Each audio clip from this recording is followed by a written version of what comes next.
Si hay una identidad de mis clientes que dio un giro 360 completamente a nivel comunicación, a nivel identidad, fue Spanish Creando, una academia de idiomas enfocada en enseñar español a personas angloparlantes con clases 100% personalizadas. Hola, soy Cami, diseñadora gráfica, social media manager con más de 5 años de experiencia en el rubro y creo contenido en este canal sobre diseño gráfico y branding. Hoy te cuento cómo fue el proceso de este rediseño completo de marca paso a paso. Primero, el contexto. Mi clienta venía de varios equipos de diseñadores gráficos, social media managers y agencias de publicidad. Esta falta de estabilidad hacía que la estrategia e identidad visual no fueran estables, eran bastante cambiantes y no llegar a establecerse reglas para el uso de la identidad, del tono, la forma de hablar de la marca, ¿no? A nivel de identidad se había formado como una especie de collage con algunas cosas que habían hecho la persona X o después otro equipo que tuvo antes. Era como todo un requecho de cosas y había elementos que ni se usaban y estaban básicamente de adorno. En la pandemia hubo muchos alumnos y después hubo una bajada muy grande. Esto hizo que mi clienta se replanteara el tipo de público. Pasamos de hacer clases personalizadas para un público general desde el nivel inicial de español a solo estudiantes intermedios avanzados con vocabulario y necesidades específicas, como estudiantes de intercambio, profesionales como periodismo, diplomacia o negocios. Quería que los clientes se quedaran y no asistieran a solo 1 o 2 clases y abandonaran. Esto hizo que pensáramos en un público clase media alta y que trabaje o estudie con el idioma, como mencionaba antes. Además de todo esto, quería centrarse en ofrecer un enfoque argentino y latinoamericano del español, además de ofrecer el español neutro como opción. Así que conocer toda esta información fue clave a la hora de rediseñar. El tema logotipo, veníamos de este logotipo, lo voy a poner en pantalla en algún lado, mucho más orgánico, mucho más divertido, con tipografías y colores y variables que no se usaban en la actualidad de la marca. Con el cambio del público, replanteé este logotipo. Quería simplificar los tonos para poder ser utilizados en varias aplicaciones de marca y a su vez que sean un poco más serio, un poco más cuadrado, ¿no? Pero todo esto manteniendo la esencia original del globo de diálogo, digamos. Respecto a la paleta cromática, similar a lo que pasó con el logotipo. Había muchos tonos sin usar, por lo que reduje la paleta. Me centré en el cian y el naranja para que remitiera un poco más el español argentino y no tanto a la bandera de España y por lo tanto al español europeo, ¿no? Tercer punto, todo lo que es iconografía. El último equipo trabajó con ella un manual de marca que estaba incompleto, básicamente. La paleta cromática, el logotipo y la iconografía están incompletos.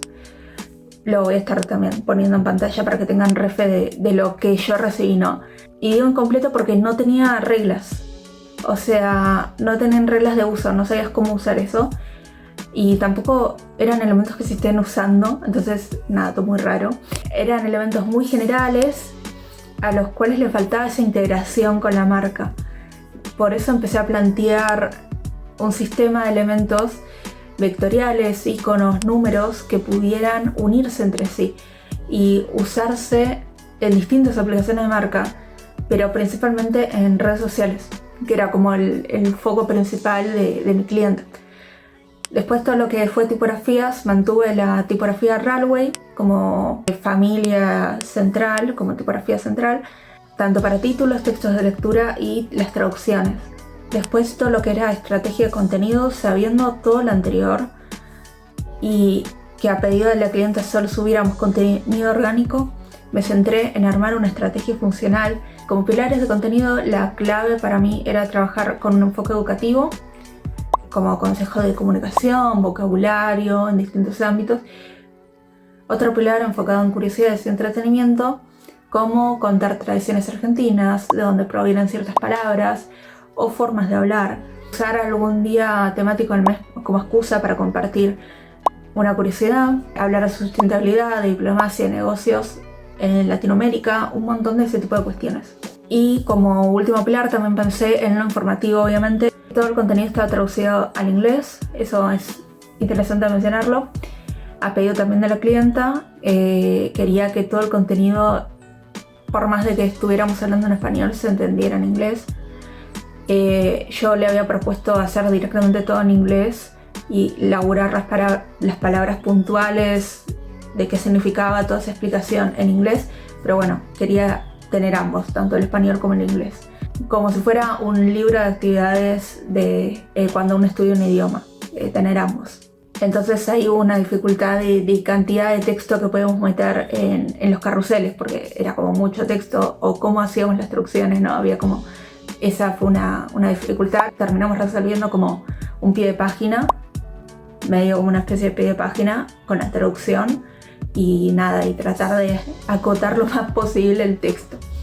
Bueno, y por último de esta sección también mencionar que hacía informes mensuales para evaluar y analizar cómo fue la performance de estos contenidos. Por último, de este video quería mencionar que el tiempo que trabajamos juntas coincidió con la época del carnaval y tuvimos como un mes donde, además de armar contenido sobre el carnaval y cómo se vive el carnaval en Argentina o en Latinoamérica y todo este tipo de cuestiones, estuvo presente todo lo que fue una guía gratuita donde básicamente se enseñaban las bases para turistas que vinieran a Latinoamérica. En ese momento, ¿no?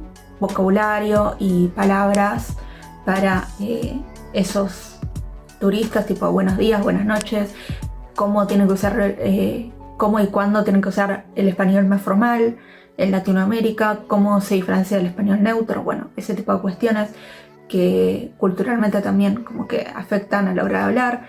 Así que bueno, brindamos ese ebook con actividades para que pudieran realizar.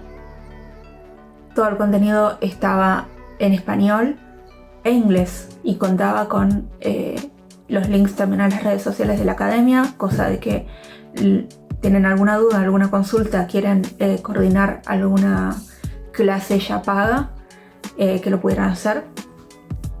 Eso fue muy interesante de hacer y muy entretenido porque, a pesar de que era un recurso gratuito, estuvo bueno integrar ambos temas, es que fue súper interesante. Así que esto es un poco todo de cómo logramos una marca integral, coherente y unificada. Ahora contame, ¿sentís que le pasa algo similar a tu marca? ¿Te cuesta lograr esa coherencia de marca? Te leo en comentarios y obviamente pueden contactarme para trabajar juntos. Nos vemos en otro video, en otras circunstancias y con otro tema para hablar. Chau, chau.